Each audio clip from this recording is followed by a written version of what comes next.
Ik ben Olaf. Ik ben Luc. Ik ben Misha. En Veer zijn onderdeel van de Limburgse band Opgeschoren Troubadours. Veer maken hip-hop en combineren dat met Limburgse teksten en andere genres.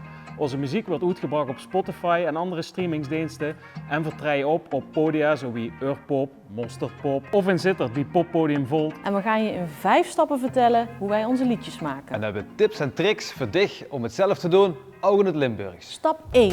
Bepaal een thema voor je nummer. Misschien wil je iets schrijven over wat je bezighoudt momenteel. Wat er in de wereld gebeurt, het milieu, of er is iets op school gaande. Zoek in ieder geval een thema dat dicht bij je hart ligt. Neem bijvoorbeeld Ga nu weg. Dat liedje gaat over heimwee.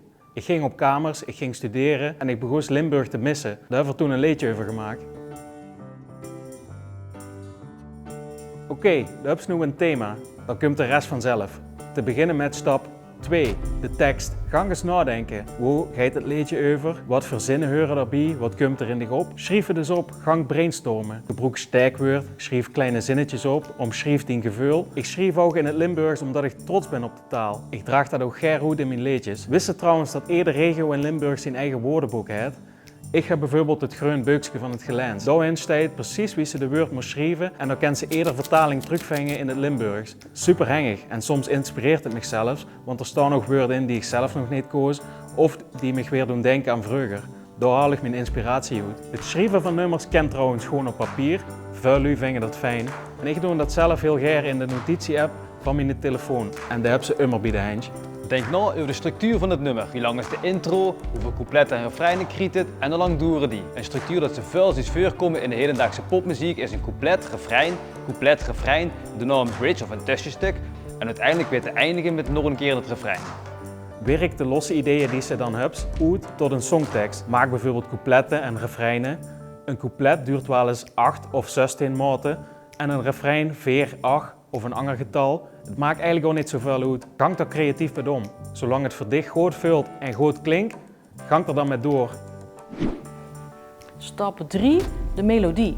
Je hebt je liedje geschreven en nu zoek je een melodie die daarbij past. Let daarbij op het gevoel van het liedje. Is het wat vrolijker, kies dan voor majeurakkoorden. En is het een wat droeviger nummer, kies dan voor mineurakkoorden. Laat maar eens zien, Luc.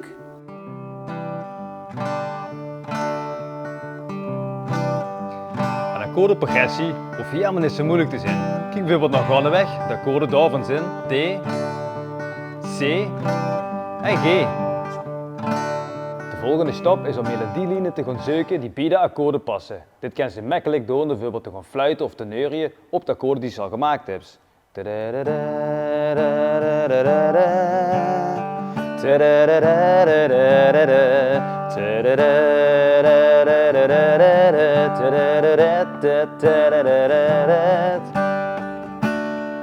Speel ze geen instrument? Geen probleem. Op internet kan ze van alles vangen. Zoek bijvoorbeeld eens op Spotify of op YouTube naar instrumentale beats. Daar kan ze heel makkelijk overeen schrijven.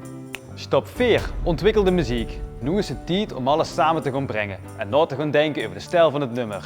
Wat gaat het tempo waren, welk genre gaat het waren en uiteindelijk natuurlijk welke instrumenten komen het nummer naar voren. Je kunt je muziek op verschillende manieren opnemen. Dat kan bijvoorbeeld gewoon simpel met de opnamefunctie op je telefoon. Maar er zijn ook apps zoals GarageBand en BandLab te vinden. In die apps kun je je ideeën verder uitwerken en leuke effectjes toevoegen.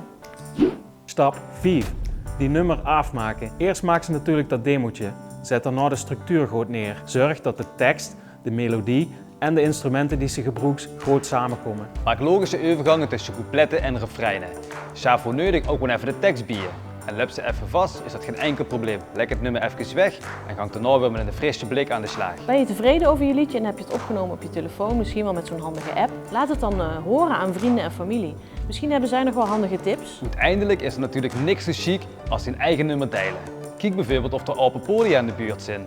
Een organisatie als Kunstbende kan dit daar ook heel goed bij helpen. Veel succes en plezier. Ik ben erg benieuwd wat ze gaan maken. Nog even lachen met z'n allen, zoiets gezellig doen met